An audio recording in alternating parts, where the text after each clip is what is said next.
Alors moi, je suis très heureux de vous accueillir ici au Trianon.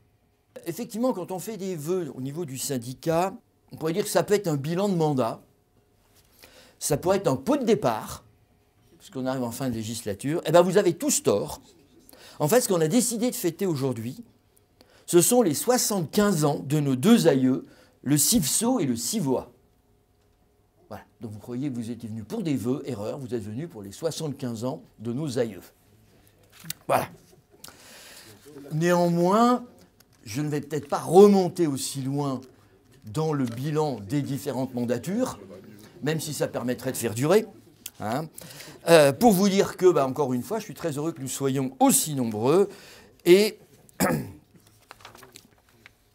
je vous souhaiterai mes bons voeux à la fin, quand vous serez épuisés. Alors, comme vous le savez, l'année 2019, ça a été la première année de notre grand syndicat de l'Orge, c'est-à-dire que notre mission principale en 2019 a été de consolider tout ça. Nouvelle structure plus vaste, hein, en territoire, plus nombreuse, 420 000 habitants, 300 km de rivières et affluents. Alors maintenant, on ne peut plus les compter d'ailleurs, hein, les kilomètres de rivières, parce que, faut tout savoir, avant, dans nos statuts, on avait la liste des rivières. Donc on pouvait prendre les rivières, compter le nombre de kilomètres. Sauf que, mais la liste exhaustive. On avait la rivière, la Prételle, la Salmouille, etc. On avait dans nos syndicats.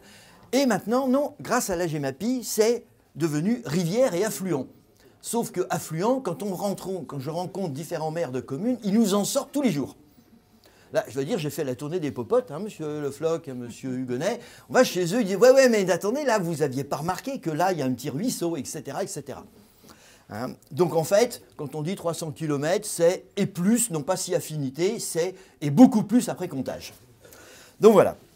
Alors 62 communes, 9 communautés.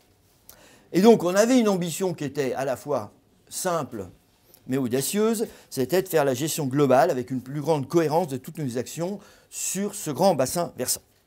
Alors je vais rapidement quand même revenir sur un certain nombre de points forts, donc de ce que nous avons fait en 2019. Alors, en 2019, il fallait qu'on arrive à assurer la continuité des actions, c'était normal. Il fallait qu'on définisse une nouvelle stratégie, qu'on innove, qu'on consolide tout ça, etc. Alors, il y a une image qui est très simple. C'est aussi simple que de construire la niche quand le chien est en train de courir.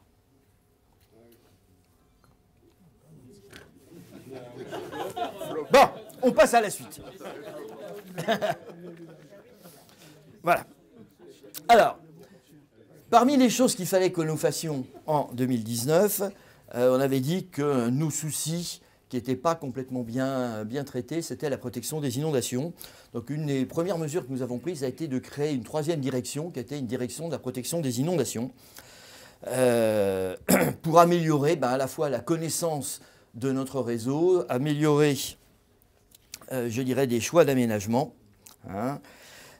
On a fait ça en réorganisant notamment la cellule de crise qui existait au Civois. Elle existait sous une autre forme au CIPSO, donc on a consolidé tout ça et on a redéfini aussi des procédures avec un cabinet spécialisé. Et comme je le disais, pendant ce temps-là, il fallait continuer à avancer sur un certain nombre de travaux qui ont été des bassins de rétention à Brice, des fossés ralentisseurs à Péqueuse, le renforcement des parapets sur la Morte-Rivière, qui était quelque chose d'un petit peu particulier. On a eu une grande chance parce que pour renforcer les parapets de la Morte-Rivière, il fallait que le niveau de l'eau soit bas. Et là, on a eu de la chance, on a fait ça quand même à l'automne. Et à l'automne, il y a eu quand même suffisamment peu de précipitations pour qu'on puisse le faire tranquillement. Voilà, parce qu'on ne pouvait pas faire les deux, il fallait que le niveau soit bas. Voilà. Et on a aussi préparé une étude hydraulique. On a passé une convention avec la ville de Breuillet pour voir comment intégrer dans la gestion, je dirais, des flux d'eau les lacs de Breuillet. Voilà. Donc, quelque chose d'un petit peu compliqué. C'est un lac privé, artificiel, etc., etc. Et donc, parfois, on peut avoir des gens qui ont tendance à regarder simplement leur lac, mais leur lac, il dépend. Alors, en revanche, quand il y a une inondation, ils sont obligés de constater que ça vient d'ailleurs. Donc voilà, mais ça fait partie des discussions qu'on doit avoir avec nos membres et avec les riverains sur la gestion de l'eau qui de toute façon n'est jamais ponctuelle. La gestion de l'eau, c'est complètement global. Nous avons aussi, à travers la clé, et je dirais avec le syndicat de l'Yvette, donc lancé et fait approuver par l'État, ce qui était le plus important, le PAPI. Alors le PAPI, c'est le Programme d'action de prévention des inondations, pour l'Orge Yvette, parce que là on est vraiment globalement, c'est quand même à peu près 2 millions d'euros financés à 80% par l'État, le département et l'agence de l'eau. Dans ce PAPI, il y a un certain nombre d'actions, dont la redéfinition, le recalcul, le recalibrage du modèle hydraulique de l'Orge globalement. Le système Vigiorge, qui existait en aval, a pu être étendu, je dirais, à la fois en amont et en aval, parce que toutes les communes n'étaient pas encore adhérentes. Et donc, nous avons, par exemple, Saint-Germain, Saint-Maurice-Mont-Couronne et Breuillet, qui ont permis à leurs habitants d'adhérer à ce dispositif d'alerte des crues que nous avions. Alors ça, c'était sur le volet inondation, j'y reviendrai. Dans ce qu'il fallait continuer aussi, c'est que les inondations, c'est de l'eau, et l'eau, il faut qu'elle soit propre. Et pour ça, il faut maîtriser les eaux usées. Bon, on a continué nos programmes traditionnels de réhabilitation de réseaux, Sermès, Saint-Maurice, la Ville du Bois, Linas, Saint-Chéron, il y en a un peu partout. Ça, c'est normal, avec une opération qui est un petit peu particulière, qui est juste terminée, qui est un maillage de réseaux d'assainissement pour éviter des débordements d'eau usée en cas d'inondation à Viry-Châtillon. Et là, on voit l'interdépendance entre les eaux usées et les inondations. Parce que les inondations font que l'eau refoule dans les réseaux d'eau usée. Et là, on avait deux réseaux, un qui saturait plus vite que l'autre et qui débordait. Donc en fait, l'inondation provoque des débordements d'eau usée. Et pour avoir rencontré des riverains, en général, les riverains acceptent des débordements d'eau de rivière quand elle est, entre guillemets, propre. En revanche, quand l'eau commence à être polluée par des eaux usées, on est plus critiqué. Voilà, ce qui est normal. Voilà. D'où des travaux comme ça qui sont à la jonction finalement des eaux usées et des eaux pluviales. Alors on continue, et d'ailleurs j'observe que beaucoup de communautés qui ont la compétence assainissement nous sous-délèguent en quelque sorte cette compétence, qui sont les contrôles de conformité des industriels, des établissements publics, etc. Parce que c'est une procédure qui est tout à fait particulière et toutes les communautés ne sont pas équipées pour le faire. Nous, historiquement, on sait le faire. D'ailleurs, c'était tant le cas en amont qu'en aval. Donc c'est une compétence qu'on continue à exercer, même quand d'ailleurs les communautés ont repris les collectes d'assainissement communal. Voilà. Et d'ailleurs, on a fait une opération qui était une opération phare qui est terminée maintenant. C'est que, vous vous souvenez qu'on avait dit qu'on faisait les contrôles des bâtiments publics. Alors, on avait étendu ça au commissariat, au collège du département qui a découvert qu'effectivement, les collèges avaient des exutoires d'eau usée. Et on a fait une percée conceptuelle remarquable, on a dit on pourrait peut-être aussi contrôler les lycées. Alors, il a fallu qu'on aille voir les gens de la région. Alors là, ça a été difficile parce que les gens qui font de l'écologie s'occupent que d'écologie et les gens des lycées vous expliquent qu'ils s'occupent d'enseignement. On leur dit, mais vos eaux usées, qui s'en occupe? Vous avez raison, on n'a jamais eu la réponse. Bon, on a discuté, on a réussi à faire en sorte donc qu'on fasse pour eux, avec leur argent, grand principe, vous me connaissez, donc on a fait avec leur argent le contrôle de conformité des lycées. Bon, maintenant il reste, alors on a les résultats, maintenant il reste la deuxième étape, les travaux. On ne va pas être triste. Mais quand vous savez que vous avez plusieurs milliers d'élèves, tout simplement au lycée Corot à Savigny, et que vous avez à l'intérieur de ça un certain nombre de tuyaux usés qui partent directement dans des tuyaux d'eau pluviale qui vont directement dans l'Orge, il y a des actions à faire, y compris à l'intérieur du lycée. En plus, ils sont directement sur la vallée, pour ceux qui connaissent, donc ça part directement. Donc il faut intervenir chez eux. Ça ne passe même pas par des antennes publiques. Voilà. On a continué donc à faire un certain nombre de travaux qui étaient nécessaires sur les stations d'épuration. Au total, maintenant, avec les petites et la plus importante, celle de Moulin-Neuf, on en a quand même 15. Et ça continue à évoluer. Les deux dernières qui ont été mises en service, c'était Fontenay donc, et le Val Saint-Germain. Et d'ailleurs, maintenant, dans le cadre de notre périmètre élargi, on va s'attaquer à la rénovation de la steppe de Péqueuse. Steppe de Péqueuse, ça ne vous dit pas grand-chose, sauf que c'est quand même une de celles qui est mise à l'index et qui pénalise la France, je dirais, au niveau européen, comme non-respect de la directive sur les eaux résiduaires urbaines. Elle fait partie de la liste des points noirs françaises. Donc vous voyez que il y a des petites choses comme ça qui ont l'air petites.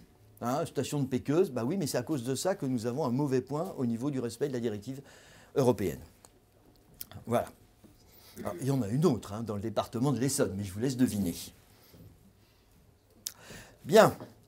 Alors, tout ça, on fait plein d'actions.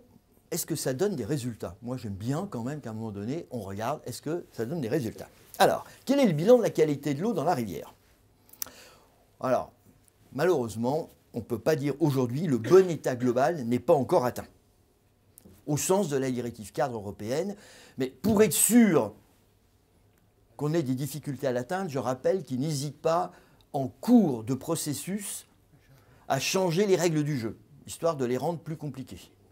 Et ils nous disent, mais c'est pour vous faire du bien, parce que plus on va contrôler de paramètres, meilleure sera l'eau. Donc vous ne pouvez pas être contre, je dirais, l'amélioration de l'eau, sauf qu'ils vous rajoutent des paramètres et vous découvrez que sur certains paramètres, vous êtes déclassé. Voilà. Donc en fait, à chaque fois que vous êtes bon, on vous relève un petit peu la barre. Voilà. Donc peut-être qu'un jour ça se calmera, j'y crois pas.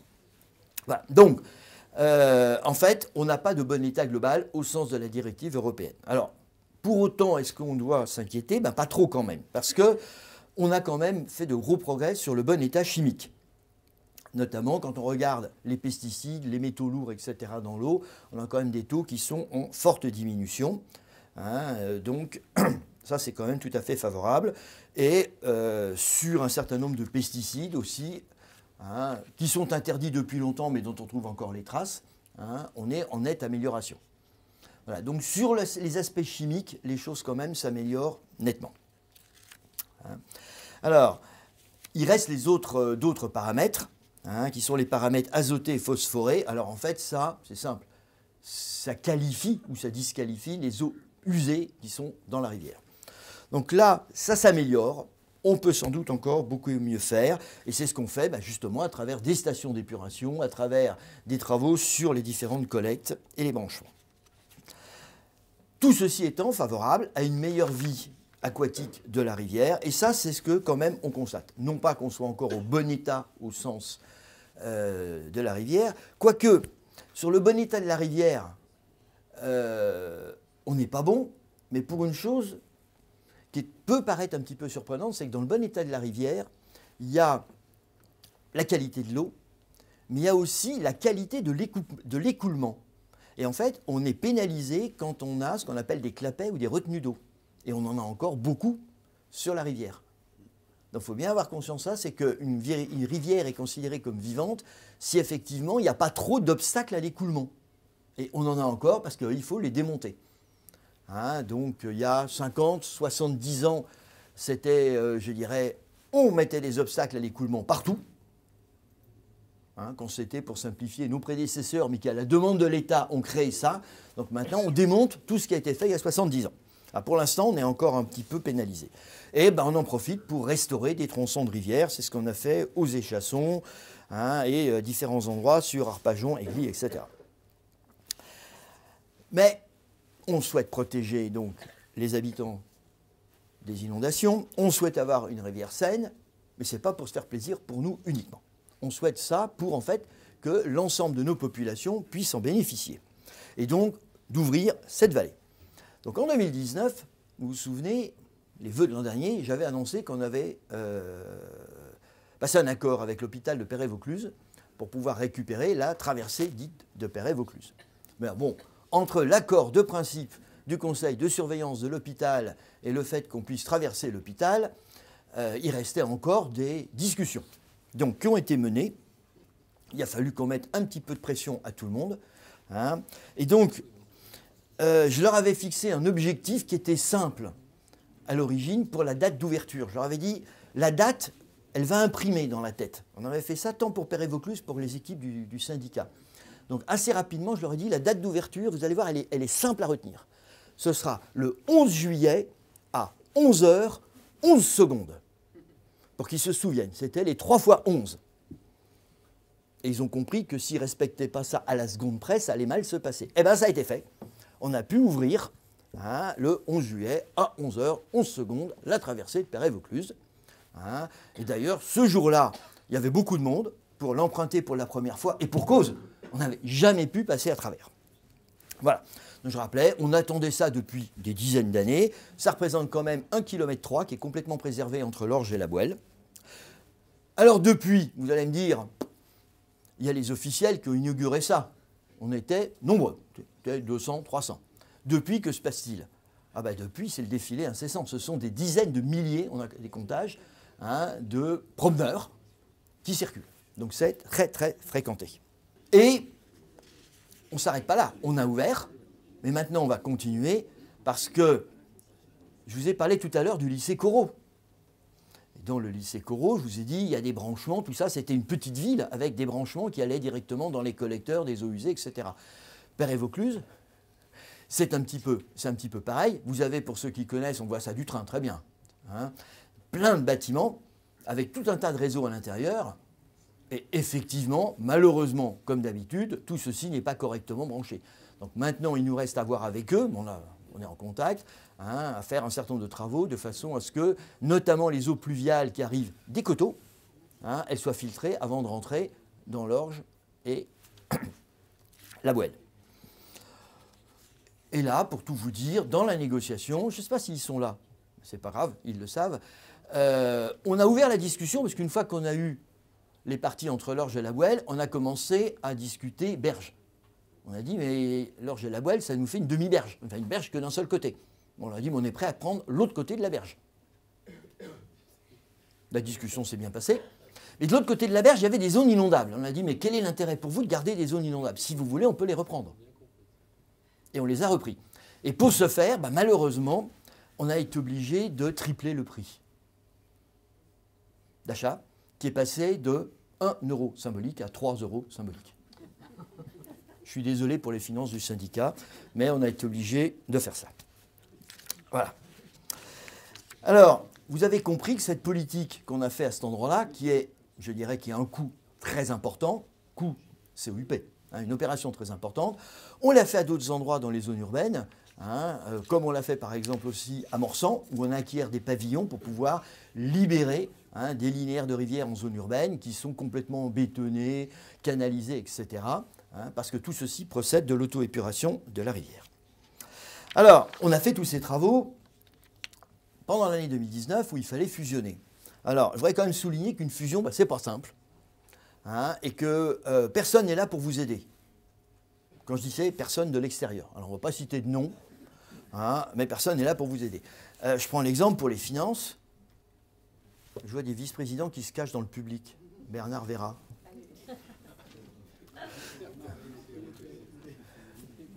Voilà. Donc, je prends l'exemple pour le service finance. Il fallait Alors déjà, on s'était dit, on va prendre un des systèmes comptables et on va tout mettre dedans. Non, trop simple. Il a fallu recréer de zéro un nouveau système comptable et tout déverser dedans. Ce qui fait d'ailleurs qu'on a failli ne pas pouvoir faire les payes du mois de janvier. Ah oui, parce que le système comptable, vu de la perception, il n'était pas encore prêt. Voilà. Bon, ça, c'est les facéties administratives. Alors, pendant ce temps-là, il se trouve qu'on avait aussi du personnel, évidemment. On avait des statuts qui étaient différents. On les a fusionnés.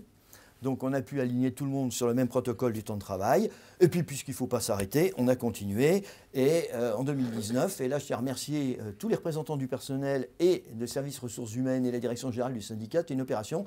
On a fusionné toutes les primes dans un seul dispositif. C'est pas simple, il faut discuter. Voilà. Mais on a fait. Aujourd'hui, nous n'avons plus que dans le RIFSEP une seule prime dans laquelle on a fusionné tout ce qui existait avant. Et quand vous fusionnez 3 syndicats qui ont une longue histoire, je peux vous dire que des primes, il y en a beaucoup cachées derrière les armoires. On ne va pas revenir là-dessus. Il fallait fusionner aussi l'informatique et la téléphonie. Ensuite, on avait 2 bâtiments, on a rééquilibré, on a installé un nouveau service, 30 agents, et on a unifié la communication. Et puis on s'était dit, il y avait aussi quelque chose d'autre qu'on avait engagé, qui était la certification, qu'on avait engagée sur le CIVOA. Donc là, tout le monde disait, oh oui, mais il y a tellement de travail qu'il faut repousser la certification. Mais moi, j'aurais dit au contraire, il y a tellement de travail que de toute façon, vous êtes au taquet, donc on va en plus faire la certification. Et donc, on a lancé la triple certification. Avant, on n'en avait que 2, là, la triple. Et donc, on les a obtenues, qui sont les certifications environnement, on l'avait déjà, l'ISO 14001, celle de la protection de santé et des sécurités des agents, qu'on n'avait pas encore, qui était la 45001, et la qualité, l'ISO 9001, qu'on avait déjà. Mais qu'on n'avait plus depuis quelques années, il fallait les renouveler dans le cadre d'un nouveau référentiel. On l'a fait et on les a obtenus. On ne voulait pas s'isoler, on a continué à persévérer avec tous nos partenariats qu'on a. On a aussi un certain nombre d'interlocuteurs, enfin de partenaires qui sont un peu moins connus. On travaille par exemple avec le CEREMA. C'est une sorte de bureau d'études ou d'expertise anciennement du ministère des Transports, hein, et on va dire maintenant donc du ministère de l'Écologie. Alors ils ont regroupé toutes les compétences bâtiments, routes, eau, etc. qui existaient dispersées. Hein. Et donc c'est avec eux qu'on fait des expertises sur justement les problématiques posées par la qualité ou la non-qualité des rejets des eaux pluviales. Donc là on a un partenariat, eux étant plus sur l'aspect un petit peu méthodologique, mais les résultats, je dirais, des méthodes qui sont élaborées, nous servent, nous, à faire des actions qui sont plus pertinentes. Avec l'Agence de l'eau, on a lancé donc un contrat au climat pour l'Orge. Donc contrat au climat pour l'Orge, c'est en fait les anciens contrats de gestion, c'est une sorte de contrat cadre qui liste l'ensemble des actions que l'on doit mener sur 3 ans, hein, au moins 3 ans, je dirais, dans tous les domaines, avec des partenaires, etc. Et ce qui peut donner des priorités de financement. Donc c'est important, mais ça oblige, en discussion d'ailleurs avec les communautés d'agglomération, parce qu'elles ont leur propre programme sur les collectes, à essayer d'avoir une vision prospective sur l'ensemble des travaux qu'on va être amené à faire. La difficulté étant qu'il faut caler ça en fonction d'objectifs de résultats. Que c'est facile de dire on veut remplacer un tronçon. Ça devient plus difficile de justifier pourquoi ce tronçon à cet endroit-là, et encore plus difficile, est-ce que le nombre de mètres de tronçon qu'on décide de faire, est-ce que le nombre de mètres, il est pertinent ou est-ce qu'au contraire, il est ridicule par rapport aux besoins? Ça devient beaucoup plus difficile à justifier. Mais c'est ce qu'on essaie de faire. Avec la région, on a préparé aussi un contrat trame verte et bleue. Et puis, nos membres ont aussi leurs propres actions. Il y a le projet Sésame de Cœur-d'Essonne Agglomération. Et donc, là, on a un partenariat. On s'est dit, ensemble, que dans le projet Sésame d'agriculture, je ne rentre pas dans les détails, il y avait quand même un volet eau. Parce que de l'agriculture sans eau, ça paraît difficile. Et donc, on a dit, mais nous, l'eau, on connaît. Cœur-d'Essonne a reconnu qu'effectivement, ils étaient très forts sur un certain nombre de domaines, mais bon, pas dans le domaine de l'eau, mais de l'eau naturelle. Ils font de l'eau potable. Hein, mais pas dans le domaine de l'eau de pluie ou des choses comme ça, dans l'utilisation. Et donc on a un partenariat avec Cœur-d'Essonne, donc sur le volet eau, hein, pour aider dans le cadre de l'élaboration, c'est un projet de long terme, etc. Hein, donc de ce projet, typiquement, hein, les eaux, question qui est très simple, comment utiliser les eaux de pluie, ça veut dire les récupérer, les stocker, etc., pour alimenter de l'agriculture. Quand on part de zéro, c'est quand même bien d'y réfléchir, hein, plutôt que d'y réfléchir après. Et donc ça a été réfléchi dans le cadre du projet.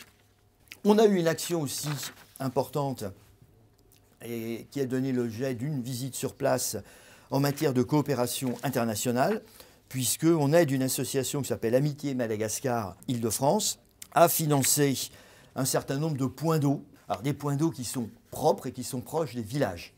Je simplifie. Hein.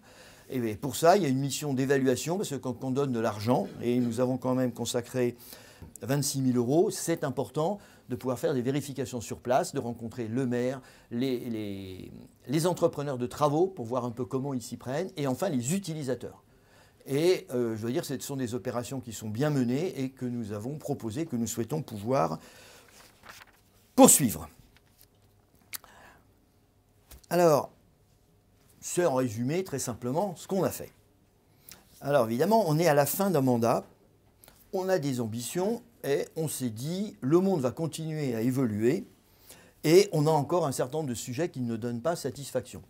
Donc en fait, on s'est dit, on ne voudrait quand même pas que nos successeurs se trouvent avec un vide d'activité. Donc on a réfléchi et on a en quelque sorte préparé la feuille de route pour la nouvelle équipe, pour être sûr qu'elle puisse se mettre immédiatement au travail. je pense qu'on a le droit de le faire. Hein. Alors, je vais vous récapituler quand même un certain nombre de défis qui sont soit nouveaux, soit qui sont un petit peu différents, mais sur lesquels il va falloir sérieusement qu'on travaille. Le premier, c'est une chose qu'on n'avait jamais faite, c'est que nous savons que nous allons rencontrer plus souvent qu'avant des épisodes de sécheresse. Et la question, c'est est-ce qu'on va utiliser un certain nombre de retenues pour faire du soutien d'étiage? Je rappelle que ce qu'on appelle les barrages Grands Lacs sur la Seine, ils sont grosso modo remplis l'hiver et ils servent à maintenir le niveau de la Seine l'été. L'Orge, il faut qu'on y réfléchisse, dans le cadre de l'évolution du changement climatique, hein, elle descend quand même très bas, parce que je rappelle qu'elle est un étiage qui est 1,4 m3 par seconde, et en cas de grande sécheresse, aujourd'hui, nous savons qu'on pourrait l'assécher.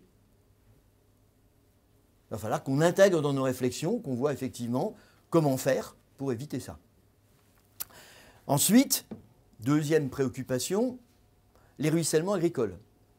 On constate qu'un certain nombre de ruissellements agricoles apportent en fond de vallée de très forts débits, des grosses masses d'eau, on va dire, et avec des boues, qui posent quand même d'énormes problèmes dans les villages sur la qualité de l'eau, sur tout un tas de choses. Donc, il va falloir qu'on s'intéresse aux ruissellements agricoles, hein, qui sont trop violents, et parfois, mais on ne peut pas complètement les déconnecter d'ailleurs des réseaux d'eau pluviale. Donc là, il va falloir trouver des articulations avec, Olivier, bonjour, avec notamment, je dirais, les communautés en charge, ou les collectivités en charge des eaux pluviales. Voilà. On a un certain nombre de points noirs en matière d'inondation qui n'ont pas encore tous trouvé satisfaction, hein, résolution. Il y en a à Limours, il y en a à Saint-Maurice, il y en a à Brice, on en a à, faut pas que j'oublie, Saint-Maurice, Limours, voilà. Autre action qu'il faut qu'on engage, qui est de créer, parce que ça c'est indispensable, des zones dites de sur-inondation. Ça c'est un point important qui commence à se développer partout en France. Hein. Qu'est-ce que c'est qu'une zone de sur-inondation? C'est que quand vous avez le choix, je simplifie, et c'est quand même comme ça, entre inonder du bâti ou inonder, donc avec les risques pour des personnes et des biens, et inonder des zones dans lesquelles il n'y a ni personne ni bien, ça peut être intéressant de provoquer l'inondation. Aujourd'hui, c'est quand même délicat, il faut le négocier, parce que si un président de syndicat provoque une inondation pour protéger des habitants, qu'est-ce qui lui arrive? Il va au tribunal pour voie de fait, parce qu'il a éventuellement dégradé un champ. Et l'argument qu'il l'a fait pour protéger des habitants n'est pas recevable en droit. Voilà. Donc, il faut qu'on travaille là-dessus. Alors, on peut le faire, mais pour le faire, il faut avoir obtenu l'accord préalable. Sinon, c'est une voie de fait. Voilà. Pas grave, on fera, mais il faut qu'on y réfléchisse. Autre sujet sur lequel on continue à travailler, qui sont les coûts d'exploitation de la station du Moulin-Neuf, qui sont élevés, on ne va pas rentrer dans les détails, hein, et qui est un sujet de préoccupation et donc de travail. J'avais parlé autrefois aussi de préoccupations et qui sont toujours patentes. C'est le problème, vous vous souvenez, des lingettes. J'avais parlé dans différents discours de vœux. Alors, je ne voudrais pas que vous croyiez que si je n'en parlais pas aujourd'hui, que le problème est résolu. Il n'est absolument pas résolu. Je vous en donne simplement une preuve. J'ai écrit 3 fois au ministre de l'écologie, puisque ça succède, hein, on en consomme un tous les ans. Hein. J'ai écrit 3 fois, je n'ai jamais reçu de réponse. Donc c'est à la hauteur du problème des lingettes. Hein. Le ministre ne répond pas, le problème il n'est pas résolu. Je ne sais pas s'il y a un lien, mais bon, c'est comme ça. Donc on a toujours ce souci-là. Hein. Ce qui veut dire qu'on continue à rénover nos collecteurs, mais avec ce souci, je dirais, de bouchage, hein, de nos collecteurs, et notamment du siphon sous la Seine. Je ne rentre pas dans les détails. On a encore, dans le plan de route, des choses qui ont bien avancé, qui prendront énormément de temps, hein, qui sont la réouverture de l'Orge en aval, avec 2 secteurs clés, Juvisy, où là on a bien avancé, y compris en concertation, pas avec la mairie, parce qu'on est là partenaire de la mairie, mais en concertation avec les habitants, hein, où on va réouvrir un tronçon qui aujourd'hui est complètement dans une buse, sous le parking, donc au centre-ville de Juvisy, hein, et on a déterminé un premier tronçon qu'on va réouvrir. Voilà. Et on avance bien aussi, Madame Rodier, sur la réouverture donc, de l'Orge à Athis-Mons, qui aujourd'hui est recouverte par un parking de 150 places. Quand même assez long, hein. Il fait à peu près 150 mètres de long, je pense, hein, à vue de nez comme ça. Voilà. Et elle est complètement en dessous. Hein, voilà. Alors on a des problèmes de niveau, des problèmes, bref, tout un tas de problèmes. Ça avance, puisqu'on a quand même beaucoup de discussions avec le bailleur social. On a un accord de principe de le faire. Hein, donc je pense que ça aussi, ça va être un projet de longue haleine, mais qui est faisable, hein, donc pour la prochaine équipe. Est-ce tout comme mandat pour la prochaine équipe? Non, ce serait trop facile. J'ai encore deux actions à leur suggérer. La première, alors là, on a commencé, on leur souhaite bien du courage, on est prêt à continuer, hein, mais qui est de faire face à la surfréquentation, qui est un problème pour nous complètement nouveau de la vallée de l'Orge. Et c'est vrai, je vous invite, mais je suis sûr que vous y êtes tous passés, à y aller le dimanche, où on se rend bien compte qu'il y a beaucoup de monde. J'ai fait des statistiques, je ne vous les sortirai pas, sur le nombre de personnes qui y vont avec leurs chiens.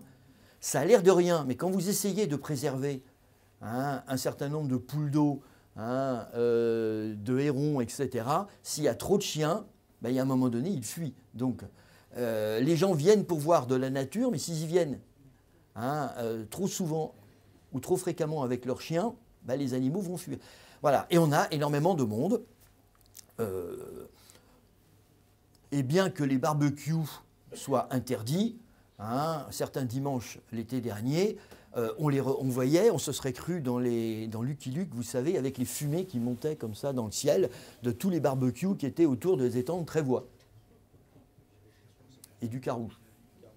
Voilà. Donc on a des problèmes de surfréquentation auxquels il va falloir qu'on s'attaque. Ça va pas être simple.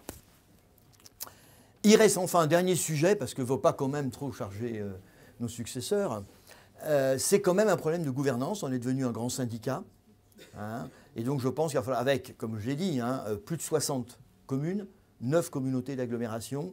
Et donc il faut qu'on arrive à avoir des délégués qui s'investissent, des vice-présidents qui sont présents, hein, et tout ceci en répercutant l'information. Donc je pense qu'il va falloir qu'on y réfléchisse, parce qu'on a bien les règles donnent de la souplesse, donc il nous appartient de trouver des règles qui nous permettent d'être effectivement complètement efficaces, c'est-à-dire pas passifs, hein, mais que tout le monde se sente complètement associé. Donc voilà ce que je voulais dire. Nous ne le faisons pas ça seul, nous le faisons bien évidemment, j'ai souvent parlé avec les communes. Je remercie aussi les associations, parce qu'on a un certain nombre d'associations locales, etc., je dirais, avec lesquelles on dialogue, et ça c'est indispensable. Hein. Alors, les groupements peuvent être formels ou informels. Le groupement, il est formel quand c'est les pêcheurs, il est informel quand c'est des ensembles de riverains, parfois, mais il faut toujours, je crois, discuter. On est toujours à disposition des communes pour aller rencontrer ces personnes. On a, et c'est aussi une chance, un ensemble d'entreprises avec lesquelles on travaille, qui se renouvellent, mais qui sont particulièrement compétentes. Alors on y veille, hein, on les choisit. Je vais quand même en citer un certain nombre, d'autant que la plupart ne sont pas là parce qu'il y a un grand congrès sur l'eau à Rennes. Hein, un congrès, je ne sais pas comment ça, une manifestation sur l'eau, donc ils se sont excusés. Donc on a Valentin, Marcantera, TPE, Sato, Aquasilva, Ers, Idria, Pinto, Fayol, Emu, Société des Eaux de l'Essonne, Veolia, Suez, Sater, SNE Quantitech, SMAE, MGCE, Hydratex, Emerus, SETI et d'autres encore. Donc pour conclure, notre syndicat, petite image, il a le courage de la goutte d'eau, parce que comme l'a dit Laoché, le courage de la goutte d'eau, c'est d'oser tomber dans le désert. Alors rassurez-vous, j'en ai terminé. Après avoir eu ce courage de m'écouter, vous aurez la possibilité de voir tomber les gouttes d'eau ou d'autres choses, non pas dans le désert, mais au fond de vos verres. Dans l'immédiat, je vous souhaite à tous une bonne et heureuse année de santé, de travail et de réussite. Merci.